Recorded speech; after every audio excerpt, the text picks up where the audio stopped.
Alors bonjour tout le monde et bienvenue à ma première capsule tutoriel sur le logiciel Seesaw qui est en fait aussi une application iPad. Alors me voici à l'ordinateur, donc vous avez accès à l'application Seesaw sur l'adresse suivante, donc web.seesaw.me.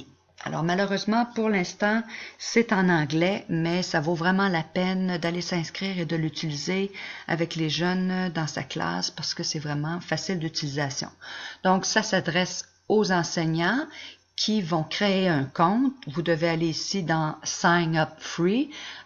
Vous inscrivez votre adresse email et vous vous dotez d'un mot de passe. Les prochaines fois que vous allez y aller, vous allez ici dans Sign In, ce que j'ai fait. Donc, quand vous commencez, vous n'avez absolument rien ici à votre écran et ici non plus. Alors, on va commencer aujourd'hui la leçon 1. D'abord, on se crée un compte et ensuite, on va essayer de se créer une classe avec des élèves fictifs. Donc, le petit logo qui est ici, c'est pour vous dire que vous êtes sur la page du journal. Alors, Seesaw est un programme qui permet, comme un portfolio digital, si vous voulez, d'insérer des travaux d'élèves, des vidéos, audio, donc des images, photos, documents PDF. Donc, tout ce que vous faites en classe, finalement, vous pouvez garder des traces à l'intérieur de Seesaw, le partager avec les parents ou seulement avec un élève en particulier. Alors ici, vous devez créer votre classe. Manage Student vous permet, si vous en avez déjà d'inscrits, d'aller faire des corrections ou d'enlever des élèves. Donc, ce qui est très simple. Ici, vous allez dans New Class quand vous voulez créer une classe. On vous demande est-ce que vous allez utiliser un code de classe ou une adresse email. Ça va être à vous de choisir. Si vous utilisez un code de classe, il est ici Get Class Code. On va vous donner comme un genre de mot de passe, si vous voulez, que les personnes vont devoir inscrire pour pouvoir accéder au journal de votre classe.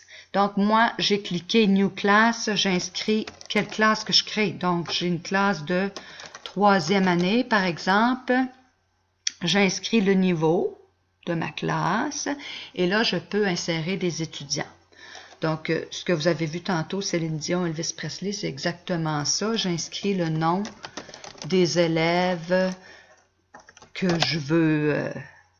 Et à chaque fois que j'en écris un, j'ai un petit onglet en dessous pour en créer un autre. Donc, Jade, Marco, etc.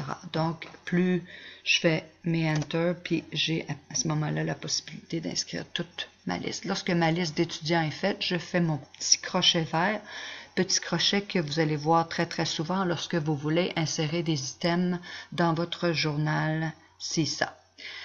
Alors ici, la classe est créée. Le code QR, ça sera dans la leçon 3. Donc, on commence aujourd'hui tranquillement, mais sûrement.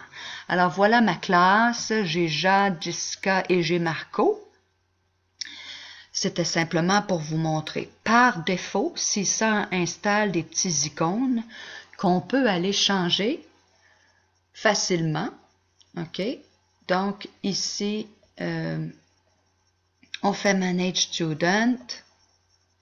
Je clique sur Jade et là on dit bon, est-ce que c'est Jade? Oui, si j'aurais voulu par exemple corriger, j'ai fait une erreur, je vais ici, je peux changer son icône. Donc vous avez différents icônes ici, je pourrais dire ok, ça va être un petit lion pour Jade, mais je peux aussi utiliser une photo de caméra ou une photo que j'ai déjà dans mon ordinateur. Donc je pourrais aller chercher par exemple, une image que j'ai déjà dans mes fichiers ou sur une clé USB.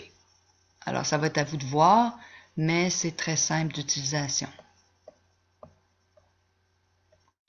Alors, disons que je choisis